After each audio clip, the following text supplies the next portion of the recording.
मेरे चैनल में आपका स्वागत है। अगर आप नए हैं तो इस चैनल को सब्सक्राइब करें। अगर आपको ये वीडियो पसंद आए तो वीडियो को लाइक करें। चलिए बिना देर किए अपनी कहानी का एक नया सफर शुरू करते हैं। अध्याय 9। कायांग फल एक प्राकृतिक दिव्य फल है। ये निचले स्तर की श्रेणी 8 की दुर्लभ आध्यात्मिक औषधि में गिना जाता है। इसका जीवन चक्र बहुत लंबा होता है। 300 साल में ये फूलता है। हर बार 9 फूल खिलते हैं।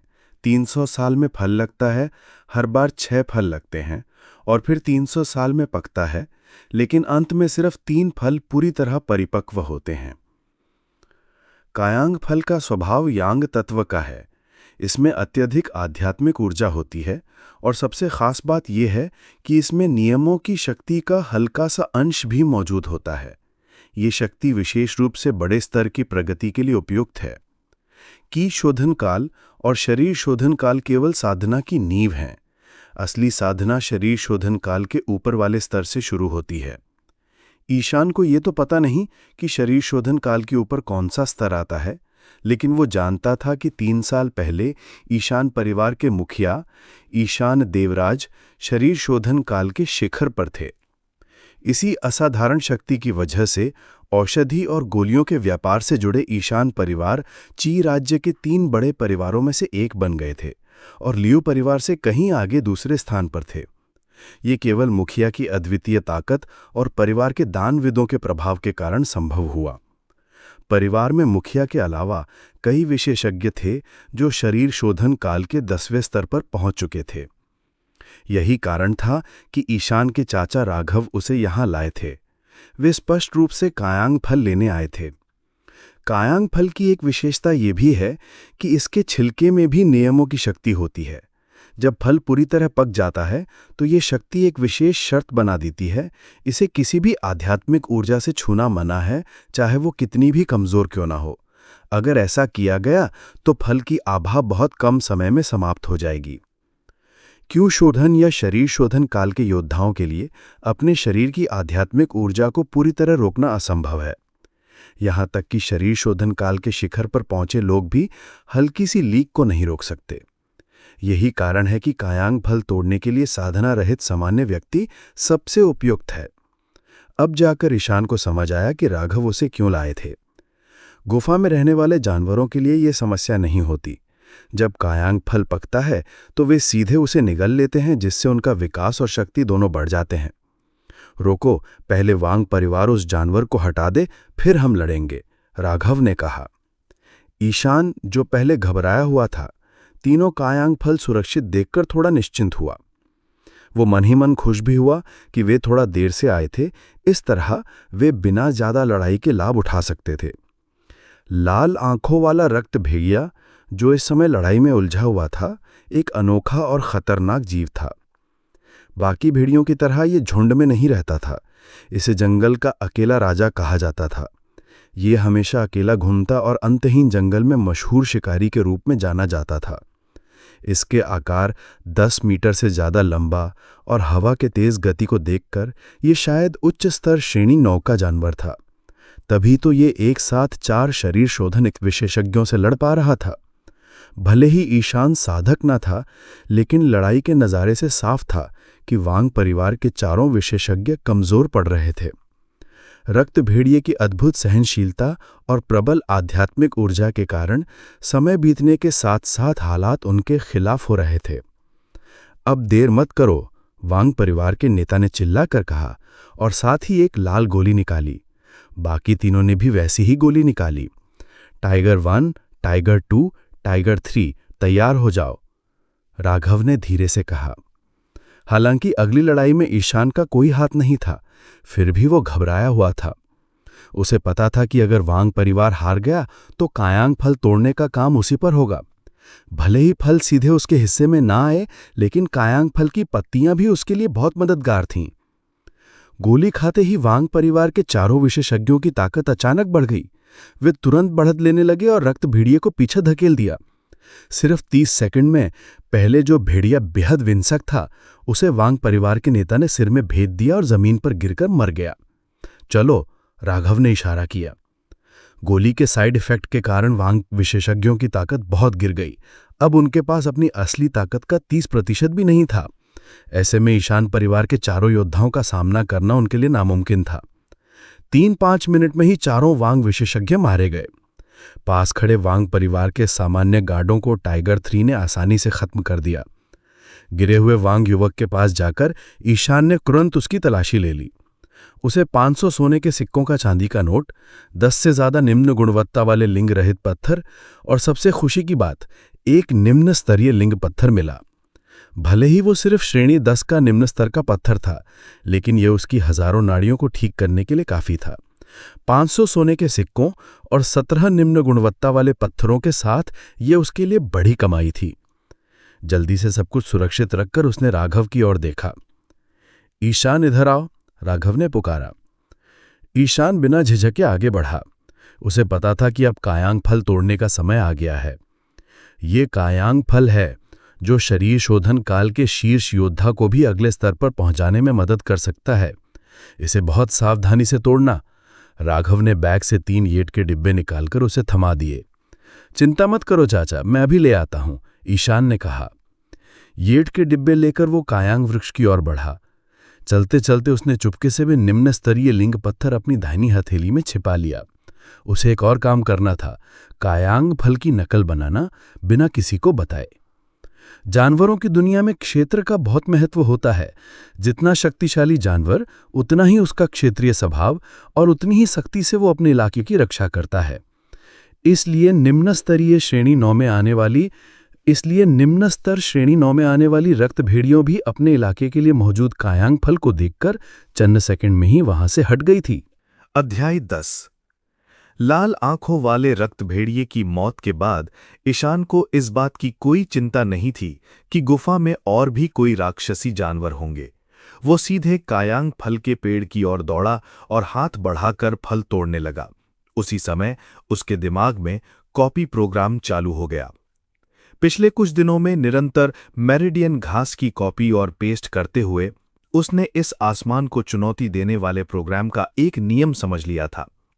अगर किसी वस्तु को कॉपी करने के बाद पेस्ट भी करना हो तो बहुत अधिक ऊर्जा लगती है, लेकिन अगर केवल कॉपी करके उसे स्टोर करना हो और पेस्ट न करना हो तो बहुत ही कम ऊर्जा खर्च होती है।